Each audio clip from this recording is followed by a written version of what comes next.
እዚህ ስላገኘው መጥቼ ቻው ልበላችሁ ብዬ ነው። በእጇ እኮ አይደለም የምታወራው ባፏ ነው። ምን አልሽ ሞናን ይዛ? ምንም አላልኩም ኒና። በእውነቱ ግን አክብረሽ ልትሰናበችኝ ስለመጣሽ ደስ ብሎናል። እንዴ ምንም ቢሆን እኮ የሰው ልጅ ክቡር ነው። በሉ በቃ እኔ ልሂድ። ቻው። እሺ በሰላም ግቢ። አሜን። ሰላም ግቢ። እሺ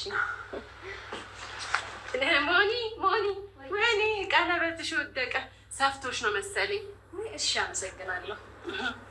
አንዳንዴ እኮ ካልተጠነቀቅሽ በቃ ይውልቃል። እንዴ ሰፍቶኛል ማለት ነው? ወድቆ ነው? በቃ ሞኒ ድጋሚ እንዳትጨብጭን ሂጂ።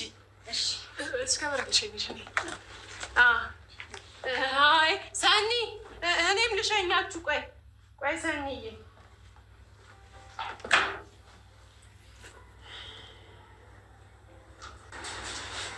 ከመቼው ነው እነ ሰኒ የተሰደቡት? ወይ እስኪመጡ ውጭ ልጠብቃቸው እንዴ? ወይኔ ጉድሽ ኒና። ምን ይሻለኛል ግን?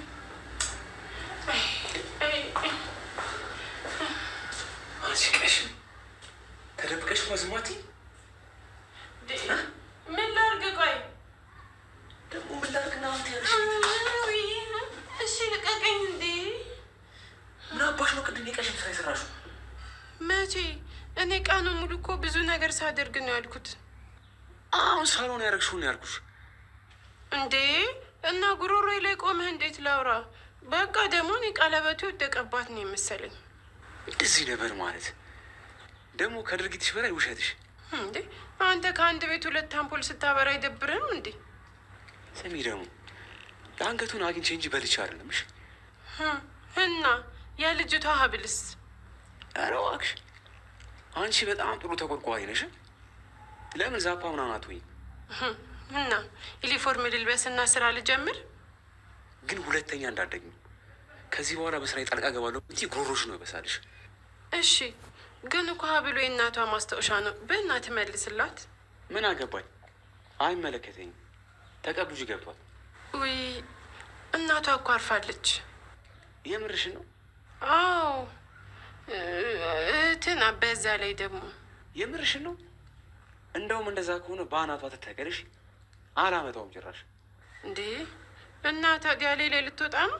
ገና ማለትሽ አንገትሽ ነው ገና አንገትሽ ማስረዳሽ ያ ምን ስለሆንክ ነው አንገቷን በቃጫው? ውይ ሰኒዬ በነፍሴ እንደው በነፍሴ ነው የደረስሽልኝ።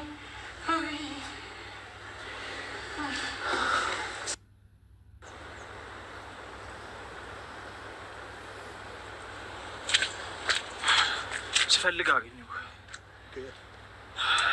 ምን ነው በሰላም? እኔ እናንተ በሰላም እንደማንፈላለግ ታውቃለህ። በስነ ስርዓቱ አትናገርም? ምን ግፍል ያደርጋል? በስርዓት አለመናገሬ ነው እንደ ገረመህ? አልገባኝ።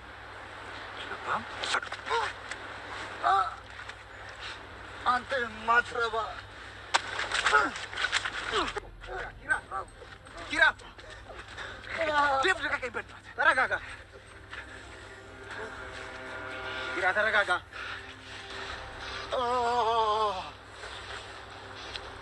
አገኘሃለሁ። እሺ ግድ የለህም። ውሻ ነህ። እሺ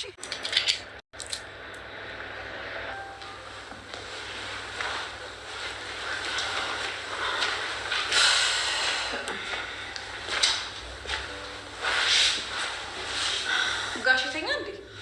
በሀሳብ ሲብሰለሰል እንቅልፍ ሳይወስደው ነው ያደረው። አንቺስ መቼ ተኛሽ? እኔን እንኳን ተይኝ። ናሆሜ ከዚህ ቤት ከወጣ ጀምሮ እኔ ምን በቂ እንቅልፍ ተኝቼ አውቃለሁ? እኔ ግን አሁን አንድ ሀሳብ እየመጣልኝ ነው።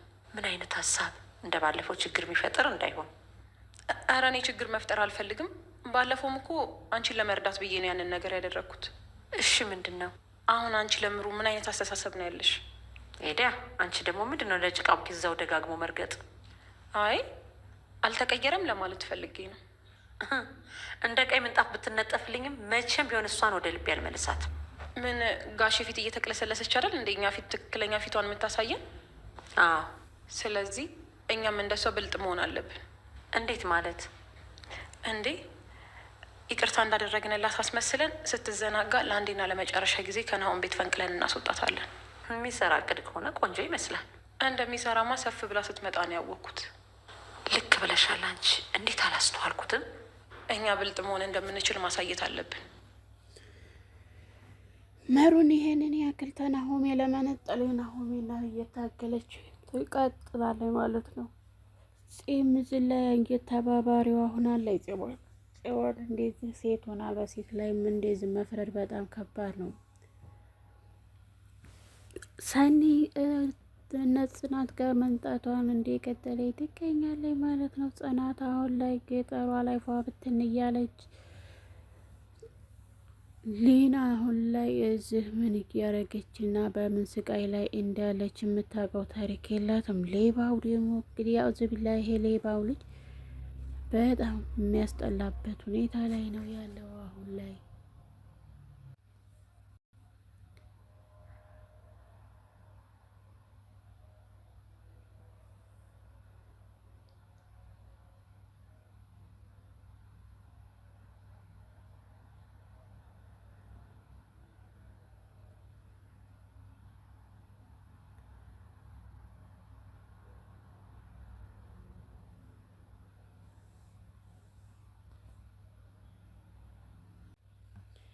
መሩን ይቅርታ የሚጠይቁ መስለው ሰተት ብለው ወደ መሩ ቤት ሄደዋለች። የናሆሜ እናት ሰይጣ ነው።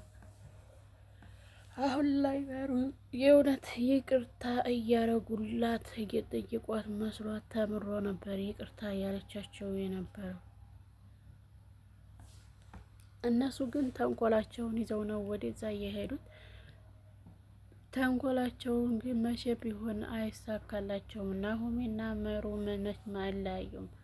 ጽዮን ከአንገት በላይ ሰጎን ማለት ነው ትላለች። ከአንገት በላይ እንደሆነ መሩ ንቃት ብትሆን ኑሮ ደስ ይል ነበር። መሩ ትክፋት ምንም ስለሌለባት ሁሉንም የእውነት መስሏት እሺ ብላ ተቀብላለች።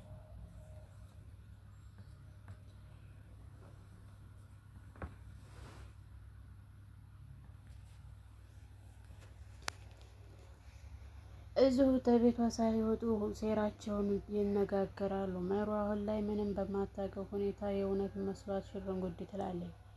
አንዳንዴ የሳቅ መስሎ ከሚወጋን ጥላት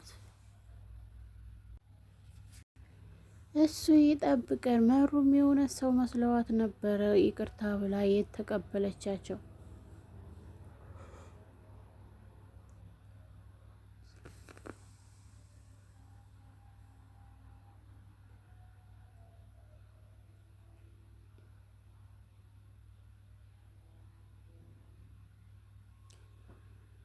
ሰኒ ቆይ ምን ፈልጌሽ ነው? ማንም እኮ የለም ስትላት፣ አዎ ማንም የለም ወደ ቤት መምጣት ፈልጌ ነው እናንተን ሰላም ልል ነው ትላለች። የናሆሜ አባት እንግዲህ ለነሱ ለመሩ ሲል ከቤት ወጥቶ ነበር። መሩን ይቅርታ ጠይቀው ወደ ቤት መልሰውታል። ነገር ግን የውሸት ይቅርታ ነበር የጠየቁት ለሱ የምሰለሱ ወደ ቤት እንዲመለስላት መተው እኮ ይቅርታ ጠየቁ ስትለው ደስ አለው። የእውነት ደስታ መስሎት፣ ነገር ግን ይሄ ሁሉ ሴራ አዩር ወደ ቤት ለማስገባት የተሴራ ሴራ ነው።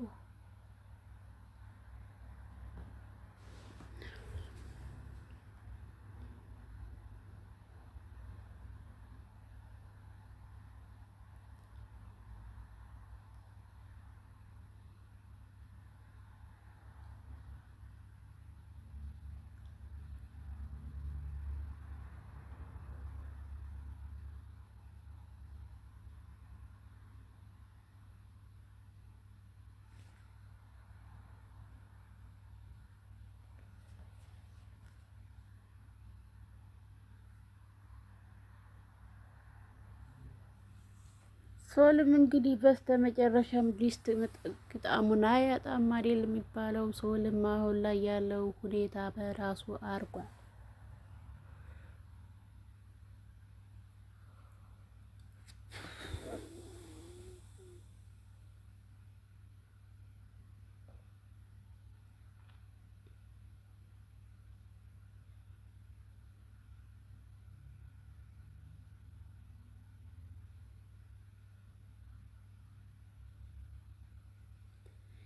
ዲና የተከበራችሁ የቻናል ቤተሰቦች ሰላም ሰላም ብለናል። ሰላማችሁ ወዘት ተረፍረፍ ይበልልን። ላይክ፣ ሼር፣ ሰብስክራይብ እያደረጉ ቤተሰብ ነው።